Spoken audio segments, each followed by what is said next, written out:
स्वागत है आप सभी लोगों का मेरे चैनल कैमरा ट्यूसडे में। मैं आज डिस्कशन करूंगा सीसीडी वर्सेस सीमॉस के बारे में। तो आइए इसे समझते हैं। तो सबसे पहले हम लोग कर क्या रहे हैं, चाहे वो सीसीडी हो चाहे वो सीमॉस हो, वो कर क्या रहा है, वो कर रहा है जिसे हम लोग कहते हैं डिजिटाइजेशन। यानी कि जैसे अगर आप लोग मेरा वीडियो वाला ऑडियो वाला वीडियो देखे होंगे, तो उसमें मैंने डिस्कस किया था कि ऑडियो एक सिग्नल है रियल वर्ल्ड में जो होता है, उसे हम डिजिटाइज कर रहे हैं। यहाँ पे वही चीज़ है। रियल वर्ल्ड जो है वो एक स्मूथ और कंटिन्यूस वेव होता है। यानी कि आप कोई भी लेंस लीजिए, उससे जो आउटपुट निकल रहा है उसमें वेव में ऐसा नहीं होता कि तीन अलग अलग वेव होते हैं, वो कंटिन्यूस होता है। और इसी सबको मतलब हर चीज़ में कंटिन्यूस है। रेजोल्यूशन कितना होता है? इन्फिनिट होता है। हर चीज़ उसमें कंटिन्यूस है। तो आपको हिसाब लगाना पड़ता है कितना मुझे डेटा चाहिए। जैसे एग्जैक्टली ऑडियो में करते हैं, कहने को आप सैंपल साइज बहुत बढ़ा सकते हैं, बिट डेप्थ बहुत बढ़ा सकते हैं, एक पॉइंट के बाद यूजलेस हो जाता है। सेम यहाँ डिजिटल में भी लगता है। तो वही समझिए कि लाइट का वेव फंक्शन जो है वो कंटिन्यूस है और स्मूथ है। और इसे हम लोग को मतलब समझिए पॉइंट करते हैं थ्री डायमेंशंस में। तीन डायमेंशंस में क्या होता है? आपका दो डायमेंशन होता है लेंथ एंड विड्थ। यानी कि ऑडियो जब बात करते हैं, ऑडियो 2D सिग्नल होता है। यानी कि आप टाइम और एम्पलीट्यूड, खत्म, उससे तो कुछ नहीं है। यहाँ पे टाइम एम्पलीट्यूड वो दो वेक्टर में बताया जाता है, एक्स एंड वाई। मतलब आपका एक्स ये पिक्सल्स इस डायरेक्शन में कैसे हैं और इस डायरेक्शन में कैसे हैं, दोनों बताना होता है, एक्स एंड वाई। तो इसमें ग्रिड बनता है। तो वही समझिए कि कितने साइट्स हैं एक्स और वाई एक्सिस में, उसे आप लोग कहोगे स्पेशल रेजोल्यूशन। यानी कि एचडी है, 4K है, 8K है। सैटेलाइट में ये सब ज़्यादा क्लियरली बोला जाता है, जैसे कि पर पिक्सल मीटर है आपका 10 पिक्सल, नहीं नहीं 10 मीटर पर पिक्सल हो जाता है। ऐसे ऐसे करके स्पेशल रेजोल्यूशन बताया जाता है। फिर हो गया फ्रेम पर सेकंड। यानी कि स्लाइसर है, वीडियो कैमरा के बारे में जो आप बात करते हैं तो वो स्लाइस लेता है, खचक खचक खच करता है, वो फ्रेम लेते जाता है। ये कितने फ्रेम ले रहे हैं, इसे हम लोग कहेंगे आपका टेम्पोरल रेजोल्यूशन। यानी कि समय में वो कितनी बार काम कर रहा है। अगर आप वीडियो कैमरा बना रहे हैं जो मूवी में यूज़ हो सकता है, आपसे लोग ज़्यादा एक्सपेक्ट नहीं करेंगे। 48 फ्रेम पर सेकंड पे लोग जनरली खुश रहते हैं। 60 बहुत बढ़िया बात है, 120 बहुत ही बढ़िया बात है। उसमें सिर्फ समझिए अब आप रेड जाता है और कुछ थर्ड पार्टी जाते हैं। जनरली फुल रेजोल्यूशन पे, सिनेमा ग्रेड पे 240 FPS भी आपको मिलना बहुत मुश्किल होगा।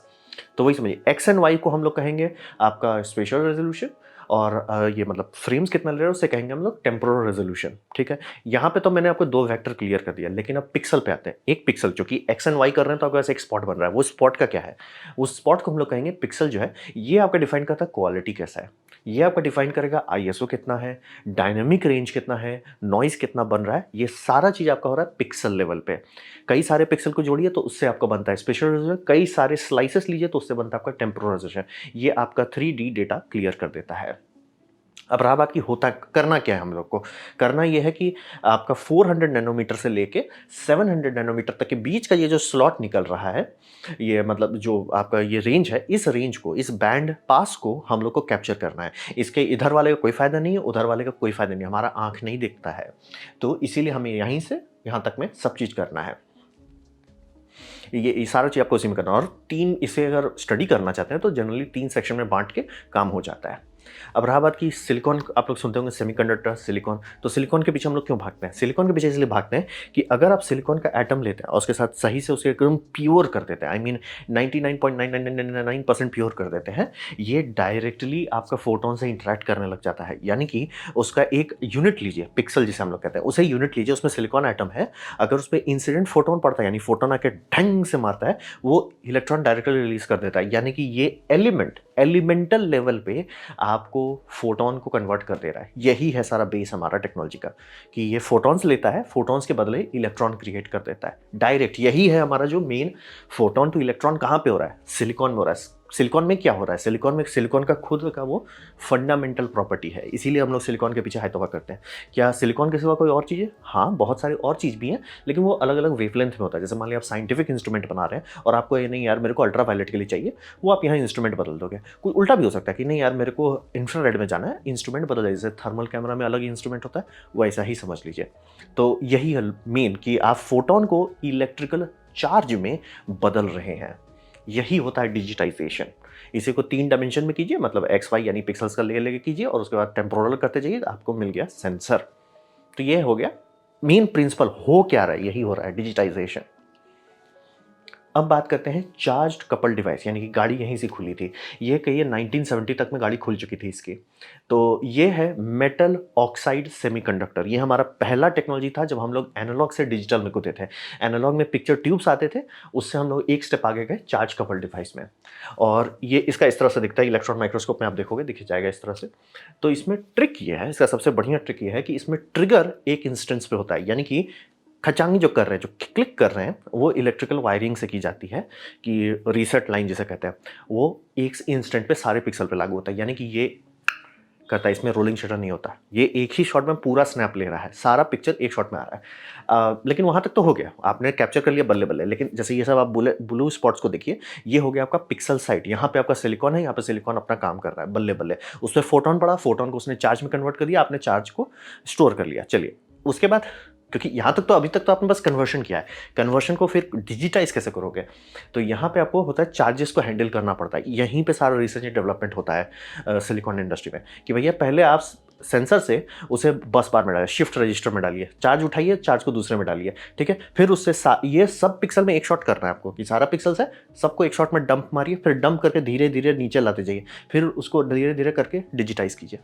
ये ऐसे रीड आउट होता है। मतलब पहले सबको एक शॉट करो, मतलब समझिए मूव टू द लेफ्ट कर दिए, फिर सबको मूव टू द डाउन, एक एक करके स्टेप बाय स्टेप करते हो, और यहाँ से फाइनल डिजिटाइजेशन सिग्नल निकलता है। ये भले मतलब आप कहोगे लेकिन ये तो अलग अलग टाइम पे हो रहा है। रीसेट लाइन सेट हो चुका है, यानी कि मतलब जो एक्चुअल फुटेज निकलेगा वो फुटेज ग्लोबल शटर होगा, क्योंकि रीसेट जो है एक टाइम पे कर रहे हैं। अब रहा बात कि आपको तो देख के लग जाएगा भैया इसमें बहुत सारे शिफ्ट रजिस्टर चाहिए, आपको हर शिफ्ट रजिस्टर ऐसे चाहिए और शिफ्ट रजिस्टर ऐसे चाहिए। हाँ, आप देख सकते हैं ये पिक्सल है, ठीक है। मतलब आपको कोई भी मैन्युफैक्चर बोलेगा हमारा पिक्सल मतलब जो सेंसर है उसका साइज इतना है, लेंथ एंड विथ इतना है, उसने एक्स और वाई आपको बता दिया, आप खुश, आपने डिवाइड कर लिया कि भैया उसने बोला है 2 मेगापिक्सल है, मैं उसको डिवाइड कर देता हूँ, लेंथ एंड विथ से साइज मिल जाएगा। हाँ भी और नहीं भी, आपको पिक्सल साइज मिलेगा। हाँ, क्या वो एक्टिव पिक्सल साइज है? नहीं, क्योंकि ये सब जो इलेक्ट्रिकल वायरिंग है, ये देखिए ये हो गया आपका पिक्सल साइज। ये आपको मैथमेटिकली मिलेगा कि मैं बता रहा हूँ इतना लेंथ है, इतना विथ है, इतना पिक्सल है, तो डिवाइड करने पे आपको मिल जाएगा लेंथ एंड विथ। आप खुश? बात है कि उसमें वायरिंग्स होती है, इलेक्ट्रिकल हुहा होता है, वो आप देखोगे इतना एरिया खा जा रहा है, यानी कि ये छोटा सा एरिया यहीं पे आपका सेंसर है। इसीलिए आप लोग देखते होंगे हर सेंसर में, अगर आप अच्छा सा कभी भी इसको उसका डायग्राम देखेंगे, माइक्रो लेंसेस क्यों रहते हैं? माइक्रो लेंसेस का काम रहता है कि इस पूरे पिक्सल पे जो लाइट पड़ रहा है, माइक्रो लेंस कोशिश करता है कि उसे सेंटर एरिया में फोकस कर सके। सारा काम यही होता है, और इसे हम लोग फिल फैक्टर कहते हैं। यानी कोई भी आप सेंसर लो, उसका फिल फैक्टर 100 नहीं होता है। अभी तक तो मतलब बहुत अच्छा हुआ तो 50-60% मिलेगा। जैसे ये तो पुराना फुटेज का है, ये 33% फिल फैक्टर। मतलब सोचिए, कहने को पिक्सल है, पिक्सल आप देख लो अरे बड़ा पिक्सल है, उसका सिर्फ 33% एक्चुअल जगह है जो फोटोन के साथ काम करता है। माइक्रो लेंस जो हम लोग इस सब के ऊपर लगाते हैं वो एक्चुअली काफ़ी हद तक रिकवर कर लेता है, लेकिन आइडियल ये होगा कि 100% हो, ठीक है। यहाँ पे हो गया। अब आप देख सकते हो कि हम चार्ज मूव कर रहे हैं, तो लेकिन आप देख रहे हो कि क्लिक कितने हो रहे हैं, कि पहले इधर करो फिर नीचे करो, इधर करो फिर नीचे करो, इधर करो फिर नीचे करो, स्टेप्स हो रहे हैं, और ये सब स्टेप्स में टाइम बहुत लगता है। और यहाँ पे जो आप काम कर रहे हो चार्ज के साथ कर रहे हो, एक्चुअल चार्ज, वोल्टेज नहीं बनाया अभी, ये सिर्फ चार्ज है, चार्ज के साथ काम कर रहे हो। साइड इफेक्ट स्लो एफपीएस, आप देख सकते हो स्टेप्स से इतने बड़े हैं कि बहुत धीरे धीरे चलता है, लो एफपीएस करता है। और इसमें आप सेक्शन रीडिंग नहीं कर सकते, मतलब आप ऐसा नहीं कर सकते कि भैया मेरे को ये ग्रुप पिक्सल पढ़ना है, नहीं पढ़ सकते।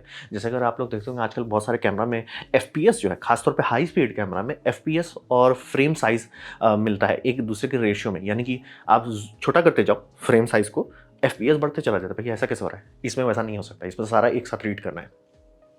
तो हो क्या, अब हो गया चार्ज के लेवल का, वो बता दिया चार्ज में क्या हो रहा है। चार्ज जा रहा है चार्ज एम्पलीफायर में, यानी कि जैसे वो यहाँ डंप किया जा रहा है वो चार्ज एम्पलीफाइड है। यही सब इलेक्ट्रॉनिक्स जो है वो चार्ज एम्पलीफाई कर रहा है। यहाँ पे जाते थे तो वो वोल्टेज बनता है, फिर वोल्टेज डिजिटल सिग्नल में जाता है, यानी कि चार्ज आएगा, चार्ज एम्पलीफाई होगा, एम्पलीफाई होकर वो जाएगा डिजिटाइजर में, डिजिटाइजर उसे डिजिटल सिग्नल बना देगा। उसके बाद आपको हुलुलु करना कीजिए, उसके बाद फर्क नहीं पड़ता, डिजिटल सिग्नल बन गया, यानी सिग्नल डिजिटाइज हो चुका है। उसके बाद आप बम टेंशन मत लीजिए, डिजिटाइजेशन से पहले जितना हाई तौबा होता है वहीं होता है। और ये सब शिफ्ट कैसे कर रहा है? ये ऐसे कर रहा है इलेक्ट्रॉन के लेवल पे। अगर आप देखना चाहेंगे कि ऊपर में पॉजिटिव डालेंगे, वहाँ पे इलेक्ट्रॉन होल पेयर बन जाता है, वहाँ इलेक्ट्रॉन ट्रैप होता है, फिर आप उसे शिफ्ट कर सकते हैं कि मतलब एक को चालू कीजिए बगल में, इसको पॉजिटिव कीजिए, देखिए इलेक्ट्रॉन डिस्ट्रीब्यूट हो जाएगा, फिर उसको बंद कीजिए, यहाँ पे अब ट्रैप हो गया। ऐसे जगह स्टेप बाय स्टेप मूव करेंगे। अब आप बोलोगे भैया ये इतना सारा करना पड़ता है, इसीलिए ये स्लो होता है और ये बिजली भी बहुत खाता है। आप देख रहे हैं, मतलब इलेक्ट्रॉन्स को मतलब आप शिफ्ट करा रहे हो, चार्ज को शिफ्ट करो, और प्लस चार्ज को ऐसे शिफ्ट करना है कि उसका सिग्नल खराब ना हो जाए, कि मतलब आप शिफ्ट कर रहे हो, मान लिया आपका इलेक्ट्रॉन गेट ही लीक करने लगा, सिग्नल गंदा हो जाएगा। तो ये सब करना बहुत मुश्किल होता है और इसका पावर कंजम्पशन बहुत ज़्यादा होता है। यानी कि सीसीडी से जो कैमरास बनाए जाते थे वो बहुत बैटरी खाता था, बहुत ज़्यादा बैटरी खाता था। इसीलिए सीसीडी उतना सक्सेसफुल आज के टाइम में नहीं है। लेकिन हाँ, इसका एक है कि ये एनालॉग डोमेन में, यानी कि जहाँ पे सिग्नल सिग्नल जैसा है, वहाँ पे ये आपको पूरा कंट्रोल करने देता है। आप चाहें तो ऐसा इलेक्ट्रिकली कर सकते हैं कि 4-5 ठो पिक्सल, मतलब एक सब पिक्सल जैसा बिहेव करने लगे। बहुत सारा एनालॉग लेवल पे सिग्नल प्रोसेसिंग की जा सकती है और इसका फंडामेंटल फिजिक्स लेवल पे signal to noise ratio better होता है। यानी कि अगर आप है भाई, मेरे पास बिजली का टेंशन नहीं है, मेरे पास पैसे का टेंशन नहीं है, मेरे पास कोई चीज़ का टेंशन नहीं है, लेकिन मेरे को क्वालिटी चाहिए। अभी भी लोग सीसीडी इसीलिए यूज़ करते हैं कि इसकी क्वालिटी जो है सिग्नल टू नॉइज़ रेशियो में बम बम आता है। तो ये हो गया आपका चार्ज कपल डिवाइस। ये जनरली 2000 में इसका अंत होना शुरू हो गया था, धीरे धीरे अब हट ही गया, अब सिर्फ स्पेशलिटी में यूज़ होता है। गाड़ी अब कहीं से खुली थी, अब हम लोग इसका बड़ा भाई पे आते हैं। इसका बड़ा भाई है CMOS, यानी कि कॉम्प्लीमेंट्री मॉस। कॉम्प्लीमेंट्री वो मॉस था, ये कॉम्प्लीमेंट्री है। यहाँ पे ट्रिक ये कर रहे हैं ना कि पिक्सल पे हम लोग को मेन क्या दिक्कत है, वोल्टेज करो, फिर वोल्टेज चार्ज बनता, ये चार्ज है, चार्ज को ट्रांसफर करो, फिर चार्ज को वोल्टेज में बदलो, फिर वोल्टेज को सिग्नल में बदलो। लेकिन वोल्टेज शिफ्ट करना बहुत आसान होता है। मतलब अगर आपको कोई बताए ये सेंसर है, इस सेंसर के अंदर वोल्टेज इधर उधर करो, बहुत आसानी से हो जाएगा। चार्ज के साथ बहुत दिक्कत होता है। तो किसी को समझ में आया कि भैया वोल्टेज ही क्यों नहीं बना देते, पिक्सल लेवल पे हम वोल्टेज क्यों नहीं बनाते, मेरा पिक्सल है वही आपको वोल्टेज बना के दे देगा। इसीलिए आपको इस तरह के सर्किट देखने को मिलेंगे कि भैया मॉसफेट है, मॉसफेट है, मॉसफेट है, ये सब आपका सेलेक्ट कर रहा है, बीन वही कर रहा है, ये चार्ज को डायरेक्टली वोल्टेज सिग्नल पे पिक्सल लेवल में बदल देता है। तो वही समझिए कि इससे फायदा होता है कि क्विक और इफिशिएंट हो जाता है। यानी कि अब जब वोल्टेज बन गया है तो वो समझिए बहुत आसान हो गया है। चार्ज बहुत मुश्किल है, बहुत फजीयत है इधर उधर करना, लेकिन वोल्टेज को इधर उधर करना बहुत ज़्यादा आसान हो जाता है। तो वोल्टेज हो रहा है क्विक इफिशिएंट, यानी कम बिजली में काम करेगा और ज़्यादा अच्छे से signal to noise ratio maintain कर पाएगा। क्वालिटी बेटर नहीं रहेगी, लेकिन मेंटेन अच्छा कर पाएगा कि भैया इधर है, सिग्नल पहुंच गया। ये नहीं होगा कि पिक्सल तो बम बम था, लेकिन जब तक आया फाइनल डिजिटाइज तब तक कचरा हो गया था, वो नहीं होगा। इफिशिएंट हो जाता है। लेकिन इसका साइड इफेक्ट है, ये इतने सारे स्टेप्स हो जाते हैं तो रो एंड कॉलम जो है ट्रिक करना पड़ता है। एक रो, एक कॉलम, एक पिक्सल पढ़ लिया, ऐसे ऐसे करके ट्रिक करना पड़ता है। साइड इफेक्ट ये रोलिंग शटर ला देता है, जो आप लोग जानते होंगे कि मतलब आप बहुत तेजी से कैमरा मूव करोगे तो देखो भैया ऑब्जेक्ट टैं हो जाता है। वो टैं इसलिए हो रहा है कि रोलिंग शटर है। तो कोई सोल्यूशन है? हाँ, सोल्यूशन है। जैसे सीसीडी में हर पिक्सल लेवल पे स्टोरेज एक जगह रहता है, यहाँ पे भी आप स्टोरेज डाल सकते हैं। स्टोरेज डालने के बाद आपके पास हो जाएगा ग्लोबल शटर, जो आप लोग सुनते हो ना कि सोनी के पास दोनों है, रोलिंग शटर और ग्लोबल शटर। मैं इंडस्ट्रियल बात कर रहा हूँ, सोनी उसकी बात नहीं कर रहा, सोनी अल्फा की बात नहीं कर रहा हूँ, सोनी इंडस्ट्रियल में, जिसमें जारवस सेंसर आता है, एक्सनॉस सेंसर्स आते हैं, ये सब सेंसर जो बाकी सारी कंपनी को बेचे जाते हैं, तो उसमें आपको मिल जाता है। बहुत सारी और कंपनी का भी है, जैसे कैनन का भी है। आप उनके इंडस्ट्रियल कैटलॉग में चाहिए, वो बता देंगे सर आपको ग्लोबल चाहिए कि मतलब रोलिंग चाहिए। मान लिया आपको कलर ज़्यादा चाहिए, रोलिंग लोग खरीद लेंगे। आपको चाहिए भैया स्पीड, तो आप ग्लोबल लेंगे। तो ये आपको मिल जाता है। लेकिन ग्लोबल शटर अगर बेटर है, जो आपका रोलिंग शटर हटाता है, तो हर कोई क्यों नहीं यूज़ करता? वायरिंग तो उतनी कॉम्प्लेक्स नहीं होगी है, क्योंकि आज के टाइम में हम लोग इससे ज़्यादा चीज़ कॉम्प्लेक्स बना लेते हैं, कोई टेंशन वाली बात नहीं। लेकिन मतलब ये वायरिंग उतनी कॉम्प्लेक्स नहीं है। प्रॉब्लम ये है कि इसमें फिर वही दिक्कत आ जाता है जो सीमॉस में था, मतलब सीसीडी में था, कि आपका पिक्सल बहुत बड़ा रहेगा लेकिन एक्टिव एरिया, यानी कि जहाँ पे लाइट कन्वर्ट हो रहा है, वो छोटा हो जाता है। क्यों? हर पिक्सल पे आपको कैपेसिटर देना पड़ेगा, यानी कि एक कैपेसिटर वो देना पड़ेगा कि स्टोर कर सके। और इसमें आपको फायदा होगा कि रीसेट किया, सारा कैपेसिटर, ये मतलब पिक्सल अब्जॉर्ब किया, फिर रीसेट मारेंगे, कैपेसिटर में डंप हो जाएगा, फिर कैपेसिटर से रीड आउट करेंगे, यानी कि रीड आउट का प्रोसेस पिक्सल के जगह पे कैपेसिटर लेवल पे होगा। तो सारा चीज़ आपको सिंगल शॉट मिल जाएगा। लेकिन फंडामेंटली आप देख रहे हो पिक्सल छोटा हो गया, फंडामेंटली आपका ये नॉइस परफॉर्मेंस खराब होगा, आपका डायनेमिक रेंज थोड़ा कम होगा। आज के टाइम पे उतना फर्क नहीं पड़ता, ये समझिए आपको आराम से 14 स्टॉप्स ऑफ डायनेमिक रेंज दे देगा वर्सेस 16 स्टॉप। अगर एक ही कंपनी, एक ही मैन्युफैक्चरर आपको बोलती है कि हम आपको दोनों दे सकते हैं, तो जनरली वो दोनों में यही बताते हैं आपको कि देखिए सर आपको 16 स्टॉप डायनेमिक रेंज चाहिए, आप पकड़िए हमारा मतलब रोलिंग शटर लीजिए। अगर आपको उतना नहीं चाहिए तो आप ग्लोबल शटर ले लीजिए। ग्लोबल शटर में हम आपको मतलब स्पीड आपको चाहिए ग्लोबल शटर में मिल जाएगा, लेकिन आपको ये साइड इफेक्ट होगा, मतलब थोड़ा सा क्वालिटी घट जाती है। लेकिन इसका सबसे बड़ा फायदा है, क्योंकि वो वोल्टेज पिक्सल लेवल पे बन रहा है, यानी इधर पिक्सल में इतने सारे मॉसफेट लगा के आप सिग्नल वहीं बना दे रहे हो, तो ये बहुत आराम से रीड आउट कर सकते हैं। यानी कितना FPS चला सकते हैं उसमें डिस्कशन नहीं करना है। बहुत तेज़ चलता है। इसीलिए हाई स्पीड कैमरा में ऑलमोस्ट सारे में आपको यही मिलेगा, CMOS यानी कॉम्प्लीमेंट्री मॉस मिल जाएगा। फिर इसमें एरिया सिलेक्शन भी होता है, यानी कि मान लीजिए आपके पास 10 मेगापिक्सल, आप चाहते हो नहीं यार मेरे को इस सेंटर एरिया में फोकस करके दे दो, ये करने देता है। इलेक्ट्रिकली आप आइसोलेट कर सकते हो, क्योंकि चार्ज के साथ नहीं करें, वोल्टेज के साथ। वोल्टेज बहुत आसान है, तो पट पट करके बोले भैया सिर्फ यही पिक्सल करो। ये आजकल के कैमरा में खासतौर पर GoPro हो जाए, ये सब हो जाए, होता है बहुत बड़ा सेंसर हो गया। सेंसर का लेकिन उतना बड़ा वीडियो फाइल नहीं बनेगा, वीडियो फाइल उसका छोटा रहेगा। छोटा में क्या करें, वो ऐसे ऐसे मूव कराए इलेक्ट्रिकली, तो बहुत फास्ट मूव करता है। मतलब आप मान लीजिए 60 FPS पे चला रहे हैं वीडियो, एक खींचा मूव कर दिया, फिर दूसरा खींचा, ऐसे ऐसे करके मूव कर रहा है। तो ये बहुत फास्ट रीड आउट चाहिए, ये आपका CMOS में पॉसिबल है। एरिया सिलेक्शन भी ये पॉसिबल है, जिससे आपका हाई FPS बढ़ाएंगे। जैसे आप देखिए रेड में है कि भैया अगर आप फुल रेजोल्यूशन लेते हो सर FPS कम ही आएगा, रेजोल्यूशन घटा दीजिए FPS भागने लगता है, वही बेनिफिट आपको मिलता है। इसमें बहुत जो मेन कारण से सारी कंपनी कूद रही है खासतौर पर मोबाइल, वो ये है कि ये बहुत ज़्यादा मिनिएचराइजेशन पॉसिबल करता है। यानी कि आप देखिए सेंसर जो डाल दिए, उसके वहीं बगल में आप डाल दीजिए एनालॉग टू डिजिटल कन्वर्टर, यानी वोल्टेज से डिजिटल सिग्नल, वो भी आप ऑन स्पॉट कर सकते हो। यानी कि सेंसर है, सेंसर के पीछे ही आपका सिग्नल बन जा रहा है फाइनल, यानी कि अब सीधे प्रोसेसर प्रोसेस करेगा। ये बहुत पसंद है, इससे मिनिएचराइजेशन बहुत आसानी से हो जाता है। तो ये सब आप देखते हैं, एनालॉग टू डिजिटल कन्वर्टर डाला जा सकता है। मिनिएचराइजेशन बहुत अच्छा है। लो एनर्जी भी है, यानी एनर्जी बहुत कम खाता है, इसीलिए हमारे मोबाइल फ़ोन अब इतना कम बैटरी में चल पाते हैं। लेकिन एक दिक्कत है, इसका poor signal to noise ratio आता है। बहुत बड़ा अंतर नहीं, लेकिन अगर आपको है कि नहीं भैया मुझे best of the best signal noise ratio चाहिए, ये टेक्नोलॉजी से लोग दूर रहने को गए हैं। 99% लोगों को यही खुश रखेगा। लेकिन जहाँ है कि नहीं भैया हमको signal to noise ratio best चाहिए, ये टेक्नोलॉजी फंडामेंटल लेवल पे उस तरह का नहीं दे सकता। केवल कन्वर्ट कर दे रहा है, ऑन स्पॉट कन्वर्ट कर रहा है, उतना अच्छा नहीं काम कर पाएगा। अब बात करते हैं सिलेक्शन कैसे होता है। तो सिलेक्शन में सबसे पहला, सबको चाहिए तो बेस्ट ऑफ द बेस्ट, लेकिन टका कोई नहीं दे सकता। तो हम लोग देखते हैं टारगेट ऑडियंस का बजट कितना है, तो यही पे होता है। अब जिसको है टेम्पोरल रेजोल्यूशन, मेरे को खच खच खच खच खच खींचते जाना है, हाई स्पीड कैमरा करना है, जैसे ये फैंटम हो जाए, क्रोनोस हो जाए, वहाँ पे शांति से चुपचाप से पैसा लो, CMOS खरीद लो, आगे बढ़ जाओ, दिमाग मत लगाओ। फिर हो गया जहाँ पे पैसा का कोई लिमिट नहीं है, पैसा सर हम पैसा क्या होता है, आप बोलिए कितना चाहिए हम दे देंगे, तो वहाँ पे लोग अभी भी CCD यूज़ करते हैं। तो कोई एग्जांपल है? हाँ, जैसे ये है, अगर लोगो आपको दिख रहा है तो ये दिख जा रहा होगा, नासा है। मतलब ये सेंसर है, ये बड़ा सा सेंसर है। ये सेंसर क्या है? CCD, CMOS नहीं, CCD। और ये सेंसर देख के मुझे लगता है किसी ने बोल दिया होगा बहुत ज़ोर से, इसको क्या बोलते हैं, नासा के इंजीनियर को जिसने हबल बनाया था, अरे हबल में तो छोटा सेंसर है, आपका तो बहुत छोटा सेंसर है, इतना छोटा सेंसर है हबल का।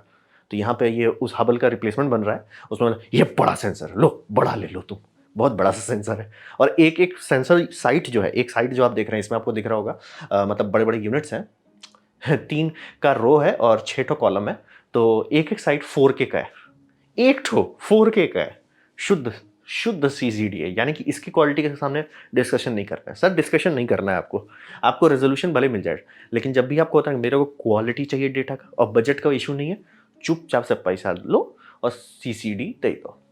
फिर हो गया आपका जनरली 99% केस लिए ये आपका आजकल ब्रॉडकास्ट में भी, ब्रॉडकास्ट काफ़ी टाइम तक ये इसी में चिपका हुआ था, क्या बोलते हैं, CCD में। CMOS उनके लिए उतना अच्छा था नहीं, अब जाके CMOS हो गया, तो अब CMOS कर रहे हैं। लेकिन यहाँ पे भी आपका ऑप्शन रहेगा कि बहुत सारे ब्रॉडकास्ट में, खासतौर में 8K 4K और 8K में होता है कि भैया 3 सेंसर डाल दो, RGB अलग कर दो। जो मेरा चैनल आप लोग देखे होंगे तो उसमें वीडियो पहले से बना हुआ है कि 3 कलर निकालने के लिए बेयर फिल्टर की जगह पे 3 सेंसर डाल देना चाहिए। तो जैसे ये सोनी का अभी अवेलेबल है, बहुत सारे और ब्रांड का भी है, आपका पैनासोनिक का भी हो जाए, ये सब हो जाए। हाई रेजोल्यूशन में शांति से होता है भैया, 3 सेंसर डाल दो, क्योंकि डीबेयरिंग का एल्गोरिदम बहुत एनर्जी खाता है और टाइम भी लेता है।